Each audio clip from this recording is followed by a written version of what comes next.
Does this story sound familiar? Visit this post at Keystone HDC to see if this is your story.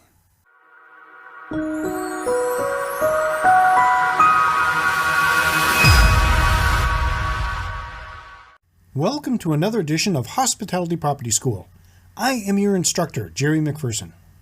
After spending decades with hospitality property owners and managers, I have heard similar stories to the one I'm going to share with you. Can you relate? A number of years back, I was approached by an acquaintance who was looking for some advice. He was a very smart businessman, an entrepreneur, who had a number of business ventures on the go, including being a business realtor.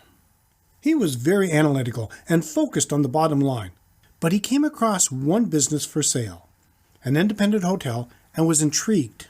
He thought it had a lot of potential, so he bought it himself. He calculated the cost of running the business, the occupancy rate required to start making a profit, and a marketing strategy. Within no time, business was coming to his door. A year later, he contacted me and asked to meet. He told me he was getting a fairly steady stream of business, but very little or no return business. I asked him, "What are your guests telling you on their comment cards or surveys?"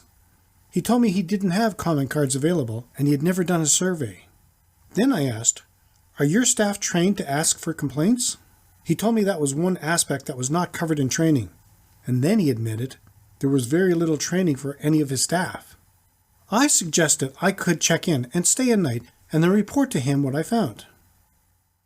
To see what I found, visit KeystoneHospitalityDevelopment.com/KHDC156.